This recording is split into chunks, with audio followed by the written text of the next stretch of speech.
Olá pessoal, estamos aqui em mais uma aula. Hoje nós vamos falar sobre o sistema de numeração. Vocês já imaginaram como que era o mundo antes de termos os números?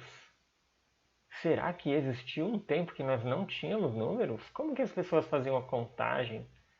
Como que faziam as contas, as coisas do dia a dia?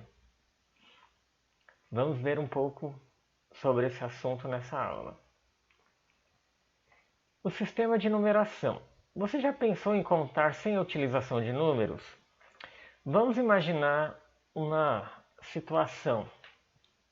Um pastor de ovelhas, um dono de terras lá, ele tinha lá 100 ovelhas.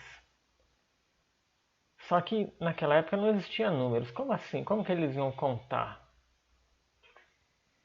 Eles poderiam estar utilizando uma estratégia muito antiga que é relatada, que é a utilização, por exemplo, de um saquinho com pedras.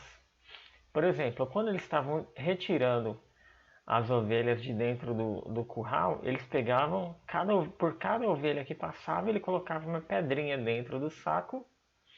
E no final do dia, quando as ovelhas estavam entrando de volta no curral, ele, conforme uma ovelha entrava, ele jogava fora uma das pedras até que o saco ficasse zerado. Se sobrasse alguma pedra no saco, quer dizer que alguma ovelha se perdeu, e aí o pastor poderia ir atrás dessa ovelha que tinha se perdido.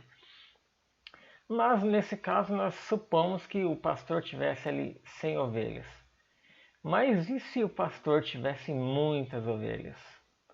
Ficaria uma coisa impossível. O pastor não poderia sair igual Papai Noel com um saco gigante de pedra nas costas, que ficaria muito pesado, muito cansativo e trabalhoso.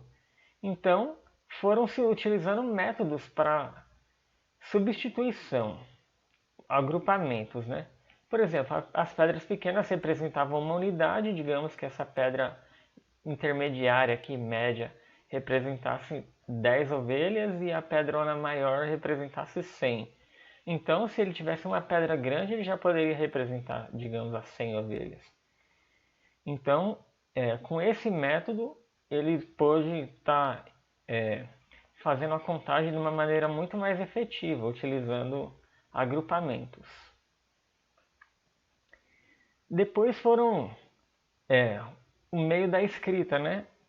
Conforme foi descoberta a escrita, eles foram fazendo alguns tracinhos para representar. Mas os tracinhos também acabavam muitas vezes sendo um transtorno.